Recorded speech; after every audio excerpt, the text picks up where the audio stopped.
J'ai envie de te dire, le cinéma évolue avec son temps, les magazines suivent l'évolution du cinéma, et tout ça fait que tu traverses plusieurs générations, le public se renouvelle ou pas.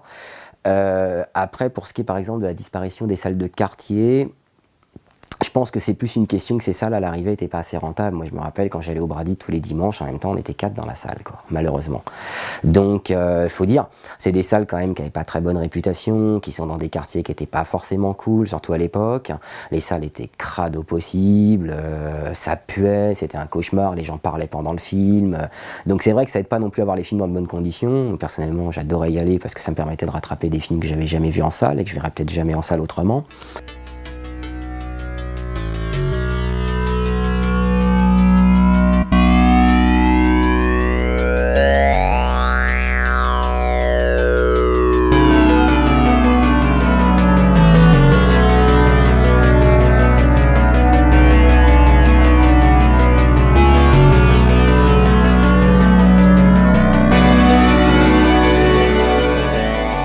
Si tu veux, c'était pas un endroit super agréable où se retrouver. Effectivement, on pouvait y aller à plusieurs potes.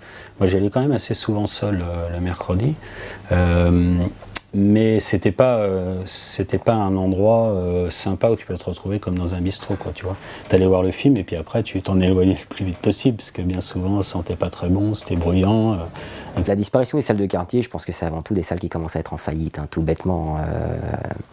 Et donc des propriétaires de salles qui commençaient à se retrouver dans un cercle vicieux de faillite, et puis tout d'un coup, des gens qui arrivaient et qui leur disaient « Nous, on vous propose tant, on rase votre cinéma, on veut construire un Monoprix », et ben il y a un moment où le propriétaire de la salle de quartier, il a beau aimer ce qu'il fait, s'il commence à avoir quelques dettes et qu'on vient lui proposer une somme colossale pour lui racheter son cinéma et le transformer en Monoprix, malheureusement, il accepte. Et c'est ce qui s'est passé progressivement. Dans les années 80, il y a aussi l'explosion de la vidéo, vraiment. Là, ça a vraiment explosé, il y a des vidéoclubs qui fleurissaient partout, rien que dans mon quartier, mais à 5 minutes à pied, je devais en avoir 8 ou un truc comme ça. Il y avait un choix incroyable dans le vidéoclub sur le cinéma de genre, et ça a peut-être un petit peu parasité le cinéma aussi. Et c'est vrai que quand on te propose quand même de voir un film pour 2 fois moins cher, en plus chez toi tranquillement, et tu le gardes pour toute la journée, tu peux te le revoir avant de le rendre, c'est quand même très agréable. Moi je suivais toutes les semaines les programmations des salles bis, hein, donc j'y suis allé jusqu'à ce qu'il soit possible. Je veux dire, j'ai pas arrêté d'aller dans les salles bis à partir du moment où on a pu louer de la VHS, mais par contre la VHS, rapidement et à la location en tout cas, a proposé des tas de films qui n'étaient plus visibles depuis longtemps dans les salles de quartier. Donc évidemment, peu à peu, ça s'est déplacé au fur et à mesure que les salles reprogrammaient sans cesse la même chose. Ça s'est déplacé vers la VHS dans le sens où on allait toujours avec tous ces gens dont certains ont travaillé dans les vidéoclubs d'ailleurs. On est allé le week-end se louer une masse de films, tu vois, en choisissant un kung-fu, un fantastique, un érotique, un SF, etc. Et c'était les premiers grands vidéoclubs qui ont ouvert, il y en avait plusieurs dans le quartier de Belleville. Tu avais un choix absolument incroyable de choses qu'on n'imaginait pas voir. Il y avait une demande énorme pour le marché de la VHS, mais énorme. C'est-à-dire qu'à l'époque, Fred Wainwright expliquait qu'il était appelé tous les 2 mois. À l'époque, c'est les éditeurs de vidéos qui finançaient ces films quasiment. Il était appelé tous les 2 mois pour en avoir un. C'est-à-dire qu'il y avait une demande tout le temps. Et lui m'expliquait, donc c'est là où ça devient aussi rigolo, c'est que parce qu'il n'y avait pas assez de place en salle. Donc les gens se repliaient sur la vidéo parce qu'ils n'avaient pas leur compte en salle, il n'y avait pas assez de films pour eux à leur goût en salle, donc ils s'en louaient en plus en vidéo, et là il y avait une demande énorme. Can't you see they're setting you up for something? You know how I hate to give you drugs. You're officially dead. Don't go home, Billy. No. Bill Whitney is about to become one Showtime, Billy! with society. Who are you? Let me give you a hand, Bill. Le cinéma fantastique a évolué, mais ça c'est normal. Les films de la Hammer ne pouvaient pas durer éternellement. Ils ont été remplacés par des films plus réalistes comme La Nuit des Morts Vivants, L'Exorciste, etc. À un moment, le cinéma fantastique d'horreur était vraiment... c'était un cinéma, disons, pour les doubles programmes, les salles populaires, et puis petit à petit, les studios hollywoodiens se sont emparés. C'est un cinéma qui a gagné un public plus vaste au fil des années, avec des grands succès, la science-fiction avec Star Wars, avec Terminator, enfin bon, beaucoup de gros succès. ont entraîné un nouveau public. Les gros films, tout le monde les traitait, enfin tout le monde, les autres concurrents, puisqu'à l'époque, Première ne les traitait pas encore, contrairement à aujourd'hui, mais les concurrents les traitaient. Donc c'est pas comme ça que Mad allait différencier du lot, et au cas où, en cas de problème, survivre. Donc il y avait toujours ces petites previews de toute façon, de 2 ou 4 pages sur des plus petits films, comme Skeeter, ou des petits trucs comme ça, les films de Jack Shoulder, les films de Brian Yuzna, tout ça. Donc ça restait très très fun à lire parce que ça faisait des numéros malgré tout très variés où tu avais le Batman en couve sur 8 pages et puis après tu passais à 4 pages très fun avec des photos un peu gore de mecs qui se font dévorer par des moustiques en caoutchouc et ça conservait ce petit côté un petit peu bis que moi j'aimais dans le magazine en tout cas quand je l'ai découvert. Ouais. Aujourd'hui quand on regarde, quand on parle de Mad, on se dit ils ont toujours défendu le genre, ils ont toujours voulu installer une respectabilité et tout ça, mais c'était pas notre but quoi. Nous c'était on aime les films, on les défend, ou on s'engueule, ou on n'aime pas et on casse. Il n'y avait pas de sacerdoce, il n'y avait pas de militantisme, on n'était pas le fantastique. Non, non, non, on était juste dans une véritable sincérité envers les films, on était juste dans l'envie de faire partager nos envies, l'envie de faire rigoler aussi, parce qu'il y avait de ça là-dedans aussi, et puis et de faire découvrir. Pour revenir à cet exemple de The Thing, là, parce que je suis forcément concerné vu que c'est moi qui l'ai écrit, j'avais détesté le film à l'époque. Et j'en suis revenu depuis. Et j'avais fait une critique en disant que c'était pas bien du tout, quoi. Et Jean-Pierre l'avait passé tel quel, parce que de toute façon il l'avait pas vu, et très peu de gens l'avaient vu à cette époque. Donc tu vois, il n'y avait pas de concession de ce genre par rapport... c'est venu après, progressivement, mais pas trop dans Mad, parce que finalement il n'y a pas beaucoup de pubs par rapport à des studios, ou à des... pas des agents, mais des attachés de presse, ces genres de trucs, quoi. Ben, les attachés de presse, Jean-Pierre n'allait pas vers les attachés de presse. Il n'aimait pas ce genre de contact avec les attachés de presse. Donc moi, au contraire, j'aimais bien justement voir des gens, parce que rester enfermé rue Mansart toute la journée à faire un mag, on aurait vite senti le moisi. Donc c'est vraiment pas le but. Donc pour obtenir, disons, la matière à faire le magazine, pour le faire évoluer, il faut sortir un peu de sa cave. Je me souviens de quelques réactions sur la sortie du premier Batman de Tim Burton. J'attendais énormément le film, j'étais parti à Londres pour le voir. J'avais vu ça dans une salle de cinéma avec un public totalement apathique. J'avais trouvé le film désastreux. Par contre, la ville était entièrement redécorée aux couleurs de Batman. Il y a du Batman partout dans toutes les vitrines. Et plutôt que faire une critique du film, j'avais décrit un peu ce phénomène, cette disproportion entre l'attente créée et le marketing, mais mise au service d'un film qui faisait pchit, quoi. Il nous est arrivé plusieurs fois d'être privé d'interviews, privé de matériel, c'est-à-dire de photos, de documents pour monter des dossiers, parce qu'on avait dit du mal du premier Batman, par exemple. Donc dans la société distributrice, vous allez avoir dans les annuaires laquelle c'est, je ne vous le dirai pas, nous avait un petit peu marginalisés en disant ces gens-là ne jouent pas le jeu, mais c'est vrai qu'on ne jouait pas le jeu. L'esprit Mad, c'est peut-être ne pas jouer le jeu. Des fois j'étais très virulent, on ne m'a jamais demandé de me calmer tout ça, mais je sais que c'est arrivé à plusieurs reprises que Toulek,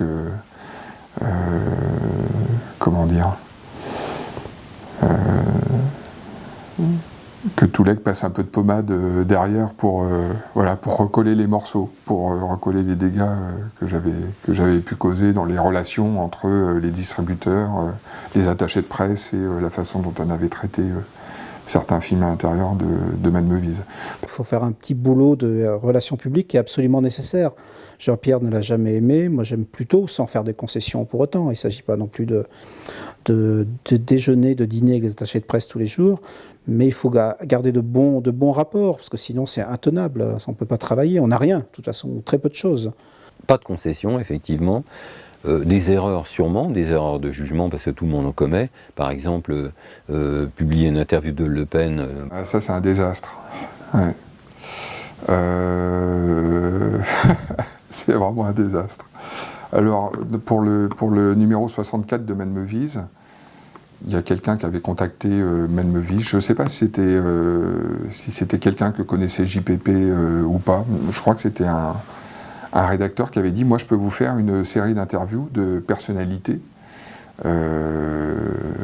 sur le fantastique. » C'était dans un cadre d'une rubrique qui devait être régulière d'interviews des hommes politiques sur le cinéma fantastique et tout. Et donc dans le planning de ce gars qui avait apporté cette rubrique, le premier c'était Jean-Marie Le Pen et le deuxième c'était Harlem Désir. Et il y avait, après je me souviens plus du numéro 3 ou 4, mais bref, il avait apporté un planning, donc on avait dit, il respecte l'équité, allons-y. Je distancie tellement les choses et je me sens tellement honnête intellectuellement que ça ne me posait aucun problème, justement de lui faire dire des choses qui allaient contre lui, à mon sens. On trouvait que c'était une très bonne idée de faire intervenir plein de personnalités différentes autour d'un thème qui, à l'époque, n'était pas du tout démocratique. Hein. Quand on aimait le cinéma fantastique, on était un peu un pestiféré quand même. Moi, je m'en veux, j'aurais dû réagir de façon plus violente à cette initiative. Je ne me souviens pas de réaction vraiment. Je craignais un peu que les attachés de presse le prennent mal, parce qu'il y avait quand même quelques attachés de presse de confession juive. Et finalement, personne ne m'a envoyé chier. C'est parce que je n'étais pas identifié non plus comme quelqu'un qui avait sa carte du Front National. Ce qui n'est toujours pas le cas, d'ailleurs, je tiens à le signaler. Il y a une accroche en couverture qui est débile, parce qu'on n'avait pas à mettre ça en couverture. Et il y a une deuxième interview d'Harlem Désir, donc prévue pour le numéro 65, où on se dit, on s'est fait un peu défoncer sur le 64, on a été très maladroit, d'accord, mais qu'on ne nous fasse pas un procès d'intention, parce qu'après on va prendre le mec de SOS Racisme, donc franchement, stop, on n'est pas d'extrême droite, ça suffit. Il y avait eu tout un panel d'hommes politiques interviewés, de gauche, de droite, interviewés à la suite, avant. Je pense que ça aurait été bien intégré et mieux interprété. Là, il y a pratiquement, comme homme politique, il y avait pratiquement eu que lui, il me semble. Il me semble, hein, je pense pas, il faudrait que je retrouve les numéros. Donc du coup, ça a paru suspect. Ce rédacteur, dont je ne me souviens pas le nom, va voir Harlem Désir, puis il revient tout penaud en disant mon magnéto n'a pas marché. Donc on était évidemment très fâchés. Et donc en deuxième, il a fait, je ne sais plus, mais un comique, c'était même plus une personnalité, c'était un comique lamentable. Non, tu t'en souviens pas, toi, c'était, je sais plus. Mais on nous est tombé dessus avec une mauvaise foi évidente, comme si on pouvait nous accuser, nous en tant que Mad Movies, de faire le lit du Front National. Mais enfin, franchement, c'est ceux qui lui ont fait semblant d'y croire, je veux dire, doivent être morts de honte à l'heure actuelle, j'espère. D'ailleurs, j'avais fait un éditorial assez sanglant dans le numéro d'après pour expliquer ma position. Plus tard, ça a dû se faire insulter, recevoir des lettres, mais il les a jamais montrées. Parce que c'est lui qui ouvrait le courrier, donc il les a jamais montrés, mais à mon avis, il a reçu des coups de fil et il a reçu des lettres, ça me paraît absolument inévitable. Pour moi, ça reste un vilain souvenir qu'on ait pu nous associer à des idées pareilles, quoi. Très mauvaise initiative, très mauvaise initiative, très mauvaise idée, très mal exploitée et très mal justifiée. Erreur sur toute la ligne. Magazine indisponible. Suivant.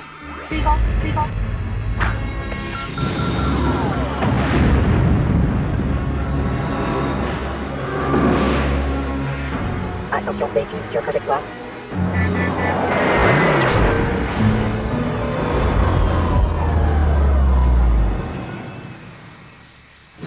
Mad Movies, le magazine de la génération future.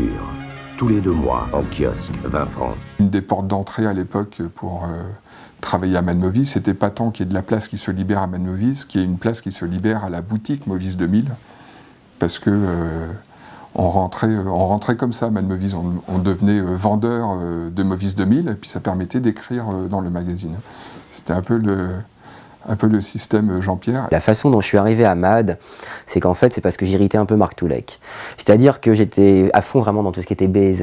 Et il y a des fois où il passait à Movies 2000, où j'y étais, et je lui disais, dis donc Marc, là, les notules, il y a un problème, parce que tu me passes le flyer, là, Dîner avec un vampire de Lamberto Bava, mais il est passé il y a 15 jours dans Les Accords du Diable, et tu me l'annonces en tournage.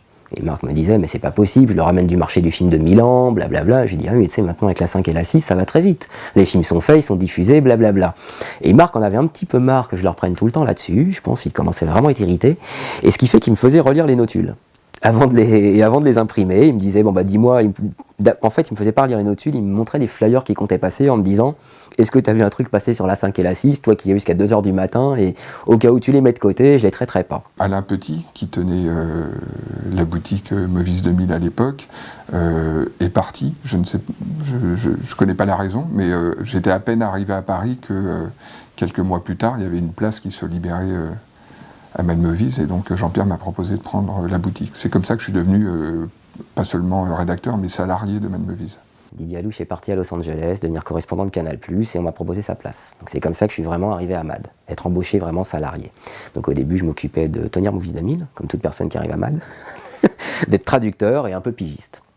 Donc j'ai fait des premiers textes, et à l'époque, Mad était très très orienté actualité. C'est-à-dire que Marc avait trouvé ce créneau qui fonctionnait très bien, donc Jean-Pierre en était ravi, de mettre du blockbuster avant tout en couve. Parce que tu mettais un Batman en couve, c'était un carton assuré. En plus, Didier venait d'arriver avec toutes ses séries. Il avait commencé par Twin Peaks, qui avait été un carton. Il est arrivé avec X-Files. Alors là, c'est carrément, c'est vraiment, ça a très très bien marché. Il faut être, disons, attentif à ce qui se passe autour de soi. À un moment donné, bon, on a fait beaucoup d'articles sur X-Files, des couvertures sur X-Files, parce qu'on a senti que ça pouvait marcher. C'est d'ailleurs Didier Alouche qui, le premier, a senti que X-Files allait exploser. Et Mad Movies a fait ses meilleures ventes. D'ailleurs, historiquement, ses meilleures ventes avec X-Files. Il y a eu un nouvel aspect qui est arrivé dans le journal, c'est la série télé, avec les X-Files à l'époque. J'avais découvert ici d'ailleurs, au Palais des Festivals, au MIDEM, au MIP TV. J'avais vu 2 épisodes, j'ai dit oh la vache. Et voilà, et puis il y avait Twin Peaks qui avait tout cassé, qui avait tout révolutionné en série télé. Et pour moi, ça venait du même système, quoi. C'était vraiment un côté culte, un côté geek, toujours la réalité déformée. Et c'est ce qui m'intéressait. Et je dois dire que Jean-Pierre a été assez cool là-dessus. Il a dit ok, on y va, on fonce, on fait de la série. Et ça a marché, quoi. C'est aussi du fantastique, c'est aussi de l'horreur. Tant qu'on restait fidèle au genre, on y allait, quoi. C'était ça. À un moment donné, il y avait des articles sur les mangas aussi, parce que le manga perçait, le manga était très intéressant à l'époque. Puter, c'était complètement contre, mais j'ai dû me battre pour le mettre, parce qu'on ne va pas parler des films Hammer éternellement non plus. Hein. Quand Marc balançait du manga, Jean-Pierre, ça le rendait fou. Et que Marc ait fait un numéro spécial manga, ça l'a rendu fou. D'autant que Marc lui a dit, tu vas voir, ça va être l'explosion, ça va cartonner, le numéro n'est pas si bien marché que ça, si mes souvenirs sont bons. Ensuite, Marc arrivait carrément, puisque c'était la grande époque du manga, il y en avait plein qui sortaient en VHS, avec une rubrique parallèle à la rubrique vidéo de 4 à 5 pages dans chaque numéro sur le manga. Ça, Jean-Pierre, ça le rendait taré, parce que c'est vraiment pas son truc. Les dessins animés, c'est pas trop son truc, les mangas encore moins. Moi, j'étais intéressé par le cinéma fantastique, mais c'était pas ma passion principale, j'étais intéressé par plus l'imagerie fantastique dans son ensemble, et surtout, à ce moment-là, par la Japanimation. Et c'est vrai que voir cette couverture qui était spécialement graphique et agressive, ça m'a séduit. C'était pas le premier numéro de Mad que j'avais entre les mains, puisque mon frère était lecteur, mais en tout cas, c'est le premier numéro qu'on m'a acheté.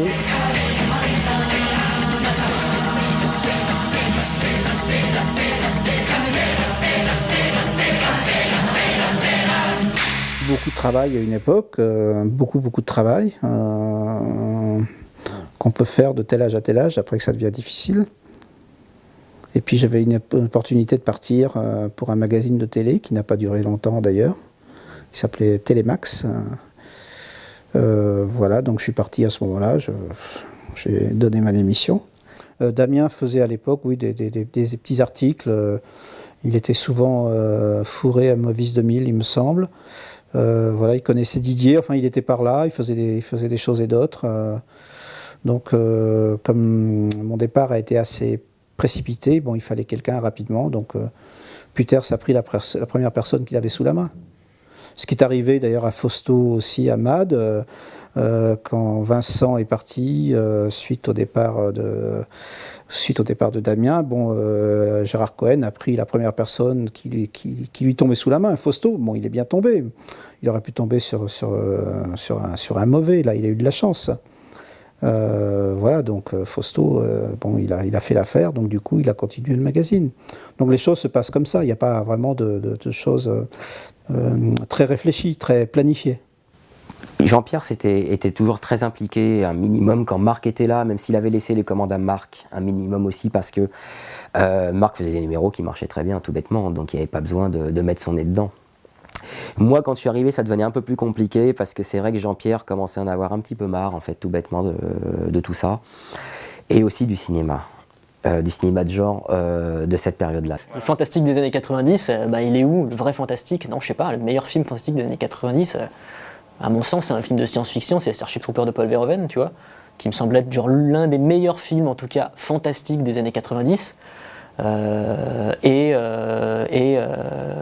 la mort et dès la mortée de Michele Soavi. Voilà, c'est peut-être les deux films comme ça que je citerai des années 90, mais c'est vrai que c'est peu en fait. Après la fin des années 80, simplement la production du cinéma de genre a beaucoup baissé. Ça se sent énormément. Quand j'ai fait mon bouquin sur les classiques du cinéma bis, où le principe c'était de mettre des films et refléter la production année par année, quand je suis arrivé dans les années fin des années 80 et années 90, pour trouver un film pour une année, ça a été difficile. Alors que pour d'autres années, dans les années 60, 70, c'était au contraire un déchirement parce que je ne pouvais pas tout mettre. Donc vraiment, physiquement, on voit là la chute d'un genre momentané, parce qu'il y a toujours une renaissance, mais ça a été une grosse période de creux. Quand tu fais la comparaison avec les années 80, 70, 60, ou même les années 2000, parce que c'est vrai qu'on a eu quand même une palanquée d'excellents films en fait dans les années 2000, avec une vraie volonté justement de retrouver le feeling des années 70,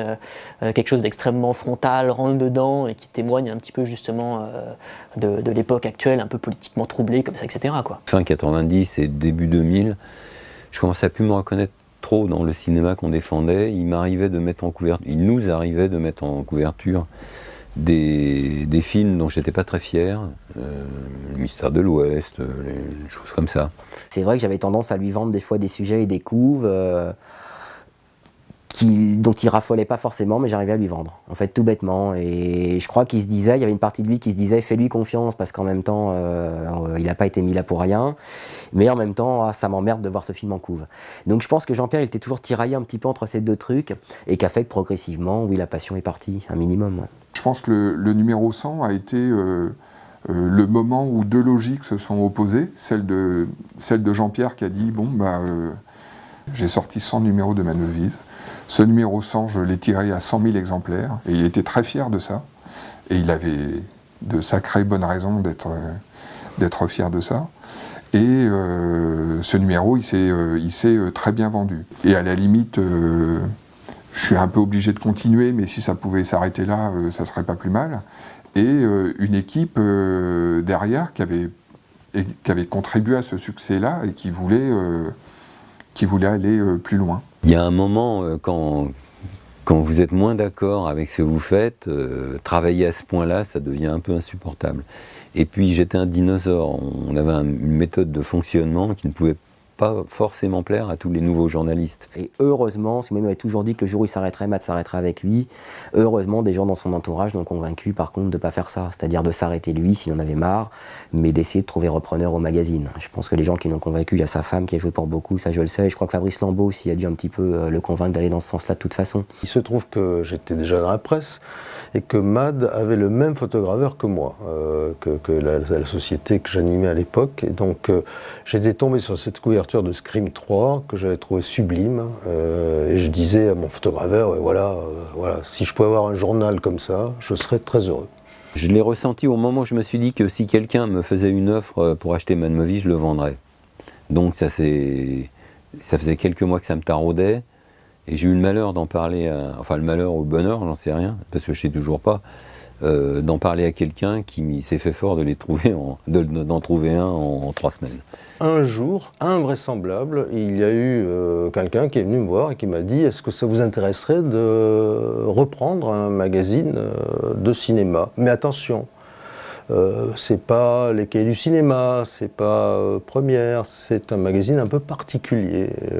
Et donc je dis mais c'est quoi et la personne me dit Man Movies. Ah mais je dis c'est formidable, Man Movies, j'adore, il n'y a aucun problème, parce que mon interlocuteur pensait que j'aurais une réticence immédiate vis-à-vis du genre fantastique ou des films où on voyait comme ça des images un peu fortes déjà à l'époque. Bon, donc je lui ai dit pas du tout. Donc j'ai rencontré Jean-Pierre Putter sur ses bases, et puis l'affaire s'est faite relativement rapidement.